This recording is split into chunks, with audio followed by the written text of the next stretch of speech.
Aujourd'hui, nous allons voir comment configurer le mode diaporama de PowerPoint 2010.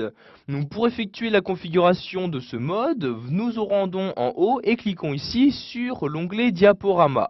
Dans cet onglet, nous allons voir dans un premier temps qu'il est possible de créer son propre diaporama, donc c'est-à-dire choisir diapositive par diapositive lesquelles afficher. Je clique pour cela sur diaporama personnalisé et de nouveau sur diaporama personnalisé. Je vais alors avoir cette fenêtre-ci qui va s'ouvrir. Donc je vais créer ici un nouveau diaporama personnalisé. Je clique donc ici sur nouveau comme ceci. Donc, tout d'abord, vous allez choisir le nom que vous souhaitez lui donner. Donc, par exemple, ici, nous allons le renommer donc ma présentation comme ceci. Vous allez ensuite choisir quelle diapositive de votre actuelle présentation insérer dans ce nouveau diaporama. Par exemple, la première, je la sélectionne et je clique ici sur Ajouter. Je vais ensuite insérer la deuxième, donc je la sélectionne et je clique de même sur Ajouter comme ceci. Et je vais faire de même par exemple ici pour la diapositive numéro 4 et 5. Je les sélectionne, je clique ici sur Ajouter. Et de même celle-ci, je la sélectionne et je clique ici sur Ajouter comme ceci. Si vous souhaitez maintenant supprimer une des diapositives, par exemple ne pas afficher l'organigramme dans ce diaporama, vous le sélectionnez donc ici dans cette liste-ci cette fois-ci et vous cliquez cette fois-ci sur supprimer comme ceci et voyez le diaporama donc disparaître de la liste. Pour également donc réorganiser l'ordre d'apparition de vos diapositives, vous allez ici utiliser ces deux flèches-ci. Donc pour le monter d'un cran, je clique sur la flèche du haut. Pour le baisser d'un cran, je clique ici sur la flèche du bas. Je clique maintenant sur OK comme ceci et voyez donc le diaporama est maintenant créé. Donc pour l'utiliser, je clique maintenant sur afficher comme ceci et voyez donc si je clique, il s'agit bien que des 3 diapositives sélectionnées qui s'affichent. Je reclique ici donc pour quitter le mode diaporama. Donc si je souhaite maintenant retourner à mes différents diaporamas personnalisés, je reclique ici sur diaporama personnalisé. Donc apparaît maintenant dans ce menu le diaporama que j'ai bien créé. Donc je reclique ici cette fois-ci sur diaporama personnalisé. Donc si je souhaite, je peux encore en créer un nouveau en cliquant ici sur nouveau. Je peux également modifier un déjà créé en cliquant ici sur modifier. Et de nouveau j'accède à cette fenêtre pour me permettre de personnaliser le diaporama que je souhaite. Par exemple ici, je peux insérer une nouvelle diapositive, par exemple celle-ci, je la sélectionne. Donc vous voyez, je sélectionne les diapositives, je clique ensuite sur Ajouter et sur OK pour appliquer mes changements. Je peux également la supprimer en cliquant ici sur Supprimer comme ceci et voyez donc le diaporama disparaître de cette liste-ci. Je clique ensuite sur Fermer pour fermer cette fenêtre. Nous allons maintenant voir quelles sont les différentes options disponibles pour configurer le fonctionnement de votre diaporama.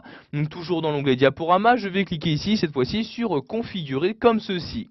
Vous allez alors avoir cette fenêtre-ci qui va s'ouvrir, où vous pouvez par exemple choisir le type de diaporama utilisé. Donc soit ici afficher le diaporama en mode plein écran par défaut, en mode fenêtre, etc. Vous avez également donc différentes options de diaporama. Donc, par exemple ici, si vous souhaitez l'exécuter en continu jusqu'à ce que vous appuyez sur la touche échappe, activez donc le diaporama sans narration ou encore sans animation. Dans cette fenêtre-ci, vous pourrez également choisir donc la couleur du stylet ou du pointeur laser utilisé par défaut. Donc comme vous devez le savoir, le stylet est utilisé par défaut avec une couleur rouge. Pour modifier cette couleur, je clique ici sur la flèche et je choisis la couleur à utiliser. Par exemple ici le vert, je clique donc sur le vert comme ceci.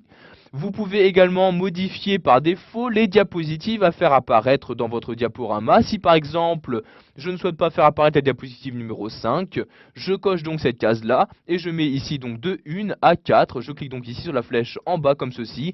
Et voyez maintenant mon diaporama sera par défaut utilisera les diapositives 1, 2, 3 et 4.